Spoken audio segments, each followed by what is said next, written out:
जिठानी की दुकान। कंगना और पायल गोयल परिवार की बहू थी। कंगना जिठानी थी और पायल देवरानी।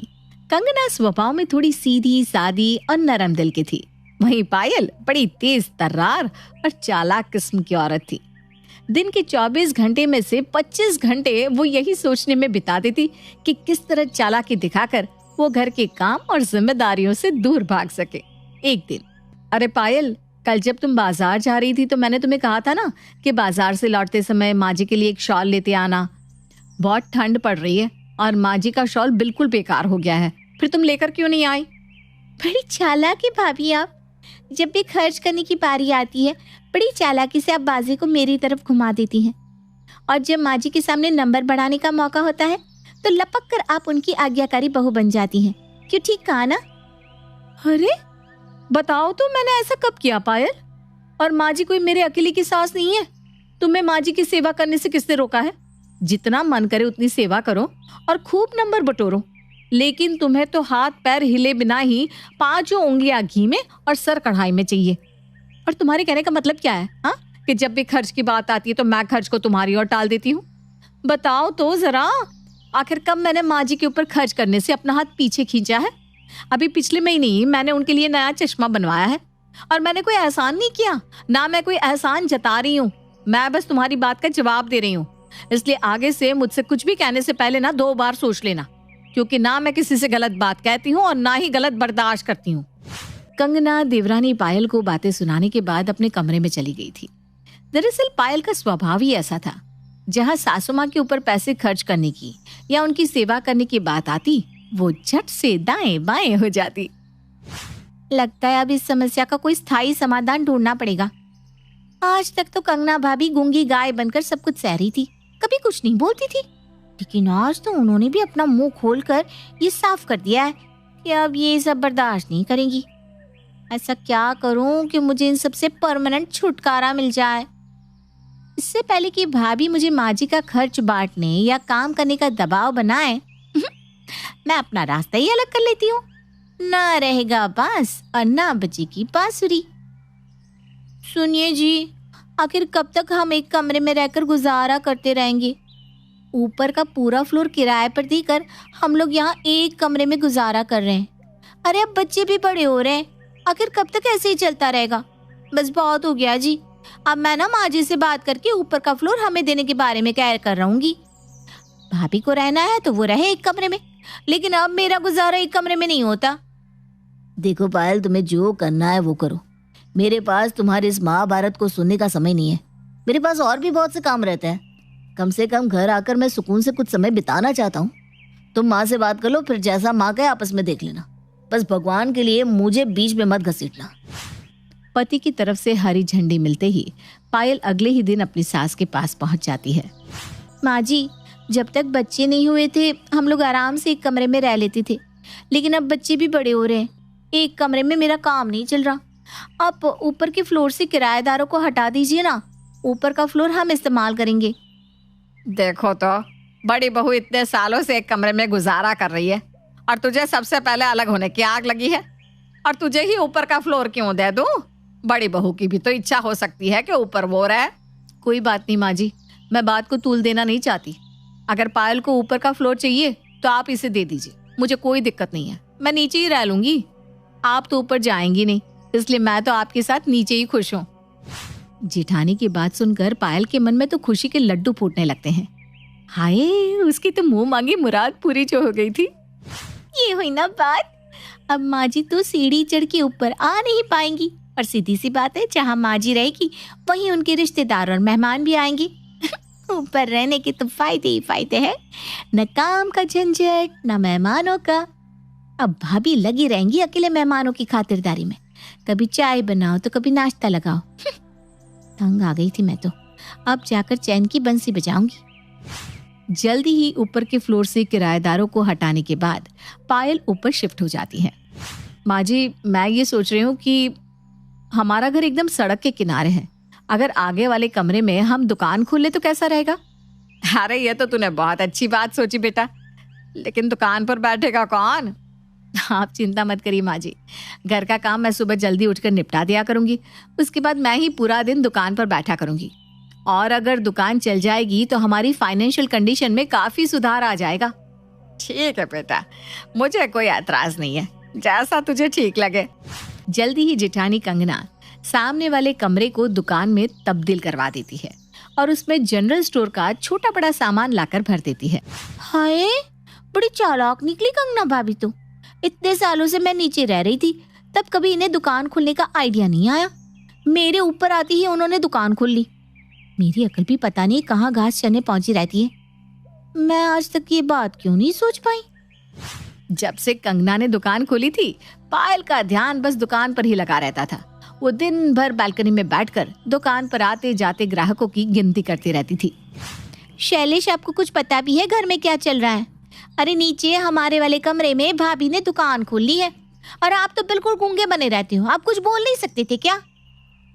पायल, दुकान तो मुझे भी दिखाई दे रही है, लेकिन उनके दुकान खोलने से तुम्हें क्या दिक्कत है, बताओगी जरा? अरे मेरे भोलेनाथ, वो हमारा कमरा है और मुनाफा कौन कमा रहा है? आपके भैया। अब आया कुछ समझ में?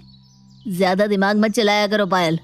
जब तुमने अपनी खुशी से नीचे का फ्लोर भाभी को दिया है, तो अब किस अधिकार से तुम उनसे सवाल करोगी? अरे अब तो वो उनका घर है, वो जहाँ चाहे दुकान खोले, जहाँ चाहे गोदाम बनाए। हम उनसे सवाल पूछने वाले होते कौन है? मुझे पता था तुमसे कुछ ना हो पाएगा। अरे पता है मुझे, बहुत काबिल वकील हो तुम, लेकिन ये अपनी वकालत ना जाकर कोर्ट में दिखाया करो। हर जगह सही और गलत बताने की जरूरत नहीं होती है। आपको कुछ पता भी है कितनी कमाई हो रही है उनकी? पिछले 1 महीने से मैं देख रही हूँ, इतने ग्राहक आ रहे हैं कि समझो एक आता है तो दूसरा जाता है। अब खुद सोच लो कितनी कमाई होगी भाभी की। देखो पायल, तुम्हारे पास फिजूल टाइम है तो तुम करती रहो खाली बैठकर गिनती। तुमसे बातों में ना कोई नहीं जीत सकता। मेरे लिए तुम्हारी बातें समझ से परे है। जो करना है कर लो यार, मुझे बख्श दो प्लीज। मम्मी, चाची दिन भर बालकनी में बैठकर हमारी दुकान को घुरती रहती है, पता नहीं क्या हिसाब लगाती है। अरे बेटा, बालकनी में बैठकर चाची दिन भर यही गिनती करती है कि कितने लोग दुकान पर सामान खरीदने आए हैं। तेरी चाची की रग रग से वाकिफ हूं मैं। अब तू देख मेरा कमाल। कंगना जाकर सास के कानों में कुछ कहती है और फिर जोर से आवाज लगाकर सास से बातें करने लगती है। माँ जी, गुड्डू के पापा अंदर आए हैं क्या? नहीं तो क्या हुआ? अरे माँ जी, दुकान बढ़ाने का समय हो रहा है। मैंने कितनी बार कहा कि दुकान बढ़ाने के समय कहीं मत जाया करो। अब ये गल्ला नोटों से भरा हुआ है, कौन गिनेगा इन्हें? अरे बेटा छोड़ देना, कल गिन लेना, 2 दिन का एक साथ। अरे माँ जी, अगर आज का गल्ला साफ नहीं किया ना तो कल तक इस पे पैसे रखने को जगह भी नहीं बचेगी। अब फोन लगाइए ना कि आ जाए। कंगना की चाल सफल हो गई थी और उसकी आवाज ठीक जगह पर, यानी कि उसकी देवरानी की कानों तक पहुंच गई थी। देखा, मुझे लग ही रहा था कि ये नोटों में खेल रही हैं। भाभी तो रोज गड्डी भर भर के नोट कमा रही हैं और एक दुकान क्या खोल ली, इनके तो दिन ही बदल गए। वैसे भाभी बहुत सीधी सादी है। अगर किसी तरह वो मेरा कमरा मुझे वापस देने को तैयार हो जाए तो मजा ही आ जाए। मैं कल ही जाकर रोने धोने का नाटक करती हूँ और अपना कमरा उनसे वापस मांग लेती हूँ। अगले दिन, मुझे माफ कर दो भाभी। ऊपर जाने के बाद मुझे समझ में आया कि वहां जाकर मैं कितनी अकेली हो गई हूँ। मुझे ना हर वक्त आपकी और माँ जी की याद सताती रहती है। आपकी देवरानी को छोटी बहन समझकर माफ कर दो ना भाभी। और फिर से मुझे मेरा कमरा वापस कर दो ना भाभी। प्यारी देवरानी, तुम्हारी सारी चाल मैं बहुत अच्छी तरह समझ रही हूँ। मुझे पूरा यकीन था कि तुम वापस जरूर आओगी, लेकिन मैंने भी कोई कच्ची गोलियां नहीं खेली। अब तुम्हारी चालों में मैं इतनी आसानी से फंसने वाली नहीं हूँ। पायल बेटा देख, हम मानते हैं कि तुझे जरूर हम लोगों की याद आ रही होगी, लेकिन तेरी बात भी तो ठीक है ना बेटा। एक कमरे में अब तुम्हारा गुजारा कहाँ होता होगा। जा बेटा जा, तू अपने फ्लोर पर ना आराम से रह। माफी चाहिए ना तुझे, जा, हमने माफ कर दिया बस। नहीं नहीं नहीं माँ जी, जब तक आप मुझे मेरा कमरा वापस नहीं देंगे मुझे यही लगेगा कि आपने मुझे माफ नहीं किया। देखो पायल, मैं अच्छी तरह जानती हूँ कि तुम अपना कमरा क्यों वापस मांग रही हो, क्योंकि तुम्हारे कमरे में मैंने दुकान जो खोल ली है। ठीक कहा ना? ये जो तुम्हारा प्यार गंगा जमुना बनकर बह रहा है ना, वो भी सिर्फ इसलिए क्योंकि मेरी दुकान अच्छी चल रही है और इसलिए तुम्हें लग रहा है कि अगर तुम्हारा कमरा तुम्हें वापस मिल जाए तो ये दुकान तुम्हारी हो जाएगी।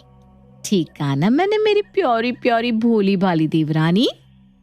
अरे ये क्या बोलेगी, इसके मगरमच्छ के आंसू देखकर ही मैं पहचान गई थी कि ये जरूर दुकान वापस मांगने के लिए यहाँ आई है। क्या बोल रही थी तू? तुझे हमारी बहुत याद आ रही है? अरे इतने सालों से जब हमारे साथ रह रही थी तब तो कभी एक कप चाय बनाकर नहीं पिलाई। बड़ी आई याद करने वाली। ठीक है, मान लिया कि मैं बहुत बुरी हूँ, लेकिन माँ जी मैं जैसी भी हूँ तो आपकी बहू ना। अब अगर मैं माफी मांग रही हूँ तो आपको भी तो बड़प्पन दिखाकर मुझे माफ कर देना चाहिए ना। मुझे तुझसे कोई बात ही नहीं करनी। मेरी पूजा का समय हो रहा है। तेरी ऐसी नाटकबाजी मैं पहले भी बहुत बार देख चुकी हूँ। अंजू के जाने के बाद कंगना कहती है, देखो पायल, जिस तरह से चालाकी दिखाकर तुम नीचे का काम और जिम्मेदारी मुझ पर थोप कर ऊपर भागी थी ना, उस हिसाब से तो तुम्हें वापस आने ही नहीं देना चाहिए। लेकिन फिर भी तुम इतनी जिद कर रही हो तो ठीक है, मुझे भी तुम्हारे ऊपर तरस आ गया है। और तुम्हें तो पता ही है मैं उतनी कठोर दिल नहीं हूँ। मेरा तो दिल ही इतना नरम है कि मैं किसी की आंखों में आंसू देख नहीं सकती। तुम ऐसा करो, तुम मेरे साथ दुकान में पार्टनर बन जाओ। भाभी ये हुई ना बात, मैं तैयार हूँ। तो ठीक है, अब से जो भी मुनाफा होगा उसमें से आधा मुनाफा मेरा। अरे जरा ठहरो ठहरो, इतनी भी क्या जल्दी है? आधा मुनाफा तुम्हारा नहीं, दुकान में जितना भी सामान भरा हुआ है ना वो सब मेरा ही है। इसलिए मुनाफा 70% मेरा और 30% तेरा। और हाँ, ये मुनाफा तुम्हें फ्री में नहीं मिलेगा, उसके लिए तुम्हें 20 लाख देने होंगे। क्या कहा? 20 लाख? 20 लाख किस बात के? क्यों? मेरे दुकान का किराया और हर महीने सामान भरवाने के बदले में तुम बस 20 लाख दोगी। फिर हर महीने तुम्हें बस प्रॉफिट मिलता रहेगा, खर्च की जिम्मेदारी मेरी। फिर मैं कोई हवा में तो बातें नहीं कर रही हूँ। 20 लाख रुपए में तुम्हें दुकान की 30% पार्टनरशिप मिल रही है। इससे अच्छा सौदा कहीं हो सकता है भला, जिसमें कि दुकान का सामान तो हमेशा मैं ही भरवाऊंगी। 30% तो बहुत कम है। अगर आप मुझे 50% देने को तैयार हो जाओ तो मैं 20 लाख देने के लिए तैयार हूँ। देखो पायल, नीचे बहुत काम पड़े हैं, बच्चों का, माँ जी का और आने जाने वाले मेहमानों का काम करने के बाद मेरे पास दुकान में बैठने के लिए बड़ी मुश्किल से ही समय बचता है। ठीक है, काम करो, आधा दिन दुकान में गल्ला तुम संभालो तो मैं 10% की पार्टनरशिप तुम्हें और देने के लिए तैयार हूँ। कुछ देर सोचने विचारने के बाद पायल 40% की पार्टनरशिप करने के लिए तैयार हो जाती है। अगले दिन पायल दुकान में गल्ले पर बैठी होती है, तभी सासू माँ की बहन अपने पोते पोतियों के साथ वहां आ जाती है। नमस्ते मौसी जी, कैसी हैं आप? नमस्ते बेटा, मैं तो बहुत अच्छी हूँ। अरे वाह भाई, तेरी दुकान तो बहुत अच्छी लग रही है। बड़ी वैरायटी का सामान रखा हुआ है स्टोर में। अच्छा ये बिस्कुट तो निकालना जरा।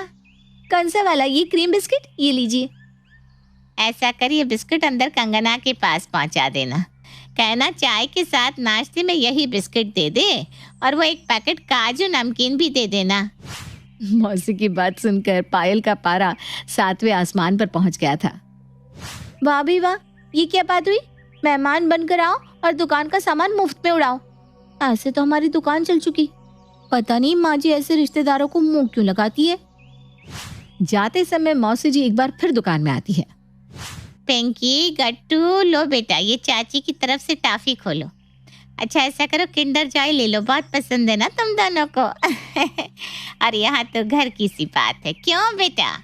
मौसी की बात सुनकर पायल का खून खौल रहा था, लेकिन बेचारी उनसे कुछ कह नहीं पाती। धीरे धीरे पूरा दिन बीतता जा रहा था, लेकिन दुकान पर कोई भी ढंग का ग्राहक नहीं आया था। कोई ग्राहक टॉफी खरीदने आता तो कोई एक साबुन, कोई चाय पत्ती ले जाता तो कोई बिस्किट का पैकेट। रात होते होते पायल दुकान पर हुई माथा पच्ची के कारण थक कर बिल्कुल पस्त हो गई थी। भाभी आइए गल्ला खोलिए, देखिए आज कितने का गल्ला हुआ। कंगना जाकर गल्ला खोलती है तो उसमें से बस 2000 रुपए निकलते हैं। जितना सामान आज पूरे दिन में बिका उसमें से 1500 तो उसकी लागत ही थी। 500 रुपए का मुनाफा है, 500 का 40% हुआ 200। ये लो तुम्हारे 200 रुपए आज का प्रॉफिट। क्या 200 रुपए? पूरे दिन ग्राहकों के साथ दिमाग खपाने के पास 200 का ही प्रॉफिट मिला है। अरे ये तो एक कॉमन सी बात है ना पायल, जो सामान तुम बेच रही हो उसकी लागत भी तो घटाई जाएगी ना, पूरा पैसा प्रॉफिट थोड़ी ना होता है। लेकिन आप तो गले से कड्डियाँ लेकर जाती थी, उसका क्या? अरे वो तो हम अपनी तरफ से गले में 15,000 रुपए रखते हैं ताकि गल्ला कभी खाली ना रहे। जेठानी की बात सुनकर पायल ने अपना सर पीट लिया था। खैर अब तो कुछ किया भी नहीं जा सकता था। उसने तो कंगना के साथ एफिडेविट साइन किया हुआ था। अब वो चाहकर भी अपनी बात से पलट नहीं सकती थी। अगले कुछ दिनों तक जब पायल दुकान पर आकर बैठती है तो उसे दिन भर दुकान की तरफ आते ग्राहकों का राज भी पता चल जाता है। घर के सामने से गुजरते सासू माँ के परिचित लोग उन्हें वहां कुर्सी पर बैठे देखकर उनसे आकर बात करते और कोई 10-20 रुपए का सामान लेकर चलते बनते। अरे बहन जी, आपने खोली है क्या ये दुकान? हाँ बहन जी, अपनी ही समझो, बड़ी बहू ने खोली है। आपको भी किसी सामान की जरूरत हो तो जरूर आना हमारी दुकान पर, सब सामान सस्ते में मिल जाएगा। अच्छा तो ला बेटा 250 ग्राम सूजी तोल दे, आज हलवाई बना लेंगे आपकी दुकान की खुशी में। अच्छा बेटा ऐसा करना, लिख लेना। वो क्या है ना, मैं तो ऐसे ही मिलने चली आई थी, पैसे लेकर नहीं आई हूँ ना। शीला के जाने के बाद मम्मी जी वो पैसे तो दे देंगी ना? अब 250 ग्राम सूजी के पैसे मांगने कौन इनके घर जाएगा? लगता है ये भी मुफ्त में ही चला गया। तभी एक और ग्राहक दुकान पर आता है। बासमती चावल कितने रुपए के हैं? 80 रुपए की। दिखाओ जरा कैसे हैं। पायल चावल निकाल कर दिखाती है। चावल तो खास नहीं लग रहा, खुशबू भी नहीं है। अरे पीछे दुकान पर 70 में मिल रहा है, रहने दो आप। बेचारी पायल पूरा दिन दुकान पर बिताती और बदले में उसे मिल रहा था सिर्फ 200 या 250 रुपए। एक हफ्ता दुकान पर बैठने के बाद पायल की हिम्मत जवाब दे गई थी और उसने दुकान पर आने के नाम से हाथ जोड़ लिए थे। अरे भाभी मुझसे नहीं हो पाएगा, आप मुझे 30% ही दे देना, लेकिन दुकान पर तो आप ही बैठो। अगर मैंने एक हफ्ता और दुकान चलाई ना तो मैं पागल हो जाऊंगी। अरे दिन भर में कम से कम 100 लोग ऐसे आते हैं जो चीजों का सिर्फ दाम पूछकर चले जाते हैं, उन्हें 1 रुपए का सामान नहीं खरीदना होता। और आधे लोग एक माचिस या 2 रुपए वाला शैम्पू का पाउच लेकर जाते हैं। अरे क्या बिक्री होगी, क्या मुनाफा होगा इस चवन्नी छाप चीजों में। देवरानी के मैदान छोड़कर भागने के बाद जेठानी कंगना अपनी दुकान पहले की तरह ही संभालने लगती है और जितनी भी कमाई उसे होती है उसी में संतुष्टि से अपना घर चलाती रहती है। जबकि अपनी चालाकी के कारण फंसी बेचारी देवरानी 20 लाख रुपए देकर रोज खून के आंसू रोती है।